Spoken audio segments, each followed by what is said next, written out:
But she chose to live with him. वो अपनी family बनाना चाहती है, उसके साथ रहना चाहती है, कॉम्प्रोमाइज करना चाहती है, दैट इज मलका's चॉइस। आप लोगों में से कितने लोगों को लगा था जब ये जेल में गया था कि इसकी जेठ और जेठानी इसका साथ देंगे? प्रॉब्लम्स होंगी, वो अपनी फ्रस्ट्रेशन जो बाहर की होगी ना, वो आके निकालेगा अपनी बीवी पे जो घर में बैठी हुई है। हाय गाइस, मैं फिर हाजिर हूँ। इस वक्त हम डिस्कस कर रहे हैं ड्रामा सीरियल पामाल की एपिसोड 15 और 16। ड्रामा बेहतरीन चल रहा है। सबा कमर है, उस्मान मुख्तार है। एक बहुत ही कॉम्प्लिकेटेड और टॉक्सिक रिलेशनशिप के ऊपर ये ड्रामा बना है। बहुत रिलेटेबल है, लोग बहुत इंजॉय कर रहे हैं। बहुत सारी औरतों को लग रहा है, नजर आ रहा है कि वो ये ड्रामा उन्हीं की लाइफ को यानी कि रिप्रेजेंट कर रहा है ऑन स्क्रीन। जो कि बहुत कम होता है कि आपको लगे कि वाकई में ये ड्रामा जो चल रहा है ना, ये मेरी लाइफ की स्टोरी है। क्योंकि अक्सर ड्रामे जो होते हैं वो बहुत एग्जेजुरेटेड होते हैं, उसमें एक ड्रामा का एलिमेंट होता है। इस ड्रामे में कोई ऐसा एलिमेंट नहीं है। बहुत ही ऐसा लगता है किसी के घर की आपने वीडियो देख ली, कि आप हिडन कैमरे में बैठे किसी लड़की का, किसी लड़के का एक्चुअली देख रहे हैं बैठ के फैमिली में क्या हो रहा है उनकी लाइफ में। हुआ कुछ यूं है कि जो लड़की थी वो आपको पता है ख्वाब से जाए हुए आई थी कि भाई बस आइडियल लाइफ होगी, क्योंकि उसको आइडियल हस्बैंड मिल गया है। आइडियल दुनिया में कोई चीज नहीं होती। मैंने पहले भी कहा था, माना रजा बुरा है, माना उसमें 100 बुराइयां हैं, लेकिन मलका भी दूध की धुली हुई नहीं है लिटरली। उसके भी अंदर भी बहुत सारी कमियां थी। ख्वाबी पुलाव बना के आई थी और फिर उसको ऐसा मियाँ मिल गया literally. Anyways that is besides the point कि भाई कौन अच्छा है कौन बुरा है क्या नहीं है। दोनों एडल्ट हैं, दोनों ने उस रिलेशनशिप में रहने का फैसला किया है। मलका कोई बच्ची नहीं है, कोई नाबालिग नहीं है कि अगर उसको नहीं रहना उस रिलेशनशिप में तो उसको कोई हाथ पकड़ के जंजीरों में बांध के रजा ने घर में रखा हुआ है। उसकी चॉइस है, उसने अपनी चॉइस के साथ उसके साथ रह रही है, उसके साथ कॉम्प्रोमाइज कर रही है। दैट इज माई पॉइंट कि there is nobody stopping her. If you wants to, अगर वो उस घर से कहेगी मैंने रिश्ता तोड़ना है, वो जिसके साथ नहीं रहना, I am going, who will stop her? Nobody. Raza can not stop her, but she chose to live with him. वो अपनी फैमिली बनाना चाहती है, उसके साथ रहना चाहती है, कॉम्प्रोमाइज करना चाहती है। That is Malka's choice.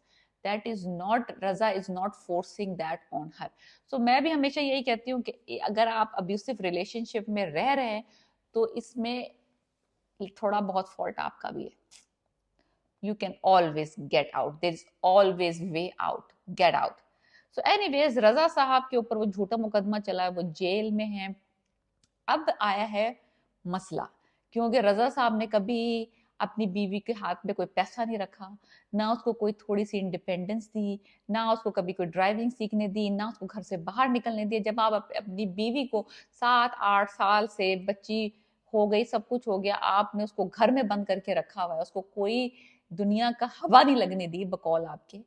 तो अब जब आपके ऊपर ऐसा वक्त आए, तो अब आपकी बीवी आपके बगैर कैसे सरवाइव करेगी? आपकी बेटी का ख्याल कैसे रखेगी? ना उसको ड्राइविंग आती है, ना उसके पास कोई पैसा है, ना उसका कोई बैंक अकाउंट है, ना उसके पास कोई स्किल है जिससे कि वो पैसा कमा सके, अपनी बेटी और अपना पेट भर सके। तो लिटरली आपने एक बंदी को मफलूज कर दिया है।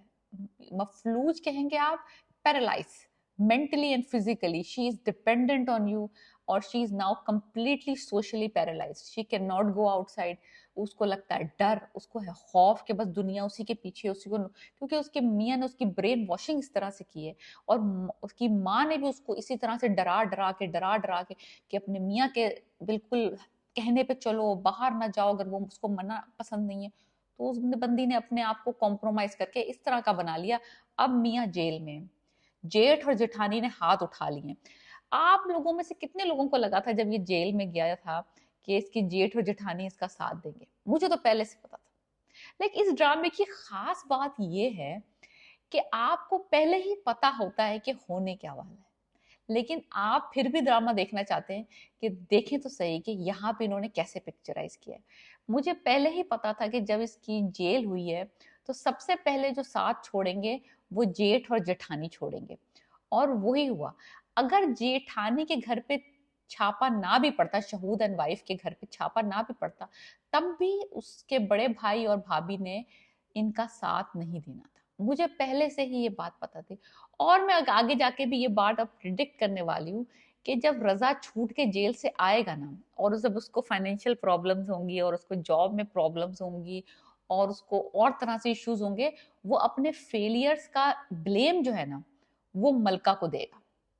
वो जो भी उसको सख्तियां होंगी, जो भी उसको प्रॉब्लम्स होंगी, वो अपनी फ्रस्ट्रेशन जो बाहर की होगी ना वो आके निकालेगा अपनी बीवी पे जो घर में बैठी हुई है। ये अगले आगे का मैं प्रिडिक्ट कर रही हूँ। एनीवेज अभी तो वो जेल में ही है, पैसों की किल्लत है, सारे बैंक अकाउंट सील हो गए हैं लिटरली जब आप पे ऐसी इन्वेस्टिगेशन चलती है। घर के जेवर वेवर भी ले गए, नौकर भी साथ छोड़ गए। मामू और मोमानी इसके जो है ना, मैं कहती हूँ they are ideal relatives to have. इतने अच्छे का एक गुड साइड दिखाई है, बैड साइड भी दिखाई है। एक तरफ जेठ और जेठानी साथ नहीं दे रहे, लेकिन एक तरफ मामू और मोमानी है जो कि अपना रिटायरमेंट फंड भी देने को तैयार है, अपनी गाड़ी भी बेच दी literally. So there is not all dark and evil in the world. ये दिखाया है इस ड्रामे में कि रियलिस्टिक हम सब लोग इसीलिए सरवाइव कर रहे हैं दुनिया में, क्योंकि कुछ हमारे टॉक्सिक रिलेशनशिप्स के साथ कुछ हमारे ऐसे रिलेशनशिप भी होते हैं जो कि हमारे पीछे हाथ रखे रहते हैं कि हम गिर ना पाए, मुंह के बल जमीन पे ना गिरें। तो मामू और मोमानी रिप्रेजेंट्स दोस काइंड ऑफ रिश्तेदार जो कि आपको मुंह के बल नहीं गिरने देते, जो कि हर किसी के साथ, हर किसी के पास अवेलेबल होते हैं, like majority of the time, not all the time. So anyways, पैसा नहीं है, नौकर छोड़ के चले गए हैं, तो मामू और मोमानी साथ दे रहे हैं, और माँ और मोमानी वो सब इसके घर में शिफ्ट हो गए हैं। बेटी जो है उसको इन्होंने बता दिया है कि बाप जो है वो अमेरिका गया हुआ, उसको जेल जाने का नहीं बताया। एनीवेज रजा जो है वो जेल में है। वो जेल यानी कि जेल से अपनी बीवी को कह रहा है कि मेरे बड़े भाई से कांटेक्ट करो। ये उसको बता नहीं रही है कि तुम्हारा भाई जो है वो कॉल रिसीव नहीं कर रहा, और उन्होंने साफ इनकार कर दिया हमारा मदद करने के लिए। इसने बताया नहीं उसको, दैट इज ओके बिकॉज मुझे उसकी बात लॉजिक समझ आती है कि भाई वो जेल में वो और परेशान हो जाएगा कि भाई मेरी बेटी और मेरी जो बीवी है वो बिल्कुल ही लावारिस, उनके पास कुछ खाने पीने के पैसे नहीं है। So that is okay. लेकिन मुझे एक बात बड़ी ऑड लगी कि 2-3 कन्वर्सेशंस में हर जगह जब भी रजा इसको कोई काम करने के लिए कहता था, ये ऑलवेज मेंशन, मुझे मैं कैसे करूंगी, मेरे पास तो ड्राइविंग ही नहीं आती मुझे। वो पैसों के लिए परेशान है, वो बेटी के स्कूल की फीस के लिए परेशान है, ये घुमा फिरा के बाहर ड्राइविंग पे ले आती थी। लाइक सारे मसलों का हल इस वक्त अगर जिसको ड्राइविंग आती ना तो सारे मसलों का हल हो जाता। लाइक ये बस मुझे जो है ना इस बंदी की बात जो है ना कभी कभी खटकती ऐसी है ना कि कोई ना कोई बात होती है ना इरिटेट करती है। लाइक 3 सीन मैंने एक्चुअली काउंट किया, 3 डिफरेंट सीन्स में जब वो कोई और मुद्दे की बात हो रहा है, वो बेटी जो कह रहा है कि उसको बुला लेना ड्राइवर को, या कोई भी बात कर रहा है इन एनी, इसको इंस्ट्रक्शंस दे रहा है, ये घुमा फिरा के बात लेके तो आपने मुझे ड्राइविंग नहीं सीखने दी, या आप मुझे ड्राइविंग नहीं आती, मैं कैसे करूंगी, मुझे ड्राइविंग नहीं आती। यानी कि अगर आपको ड्राइविंग आती then you can earn the money and then you can support the family, that's what you saying. No, फिर भी आप नहीं कर सकते थे, driving is not a solution forever. तो लिटरली थोड़ा सा मैं कहती हूँ ना कि इस बंदी की मुझे कभी कभी बातें खलती हैं। मेजॉरिटी ऑफ द थिंग्स तो रजा ही प्रॉब्लमेटिक है इस सिनेरियो में, बट एनीवेज अब वो जेल से निकल आया है, जमानत उसकी हो गई है, वो घर आया, उसको रियलाइज हुआ है कि जो मलका के घर वाले हैं उन्होंने ही सारा पैसा दिया है, सारा मदद की है, और भाई जो और भाभी जो है वो मिसिंग इन एक्शन है। तो अब उसको ये नहीं पता अभी कि भाई जो है वो मुल्क में ही बैठा है, वो कहीं अमेरिका अमेरिका नहीं गया, और वो कोई फोन कॉल्स नहीं उठा रहा है। तो ये समझ रहा है कि वो अमेरिका में है, और भाभी जो है वो भी like I don't know why, पता नहीं भाभी का क्या क्या एक्सक्यूज है क्यों वो नहीं है अवेलेबल। सो एनीवेज मलका का ये हो गया है कि मलका साहब आप थोड़ी रिलैक्स हो गई है कि वो बाहर वापस आ गया है, घर वापस आ गया है शोहर।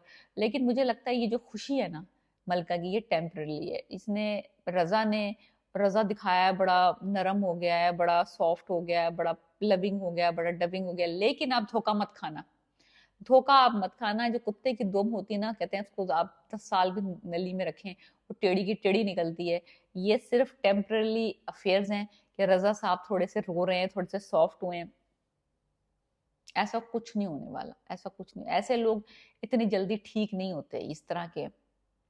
So let me tell you one thing. This drama is very surprising to watch, very hard to watch, but it's very enjoyable and बहुत relatable है. So अगर आपने अभी तक नहीं देखा तो आप definitely go watch Pamal on Green Entertainment episode 15 and 16 I was reviewing, and let me know what you think about Malka and Raza's relationship and everything else.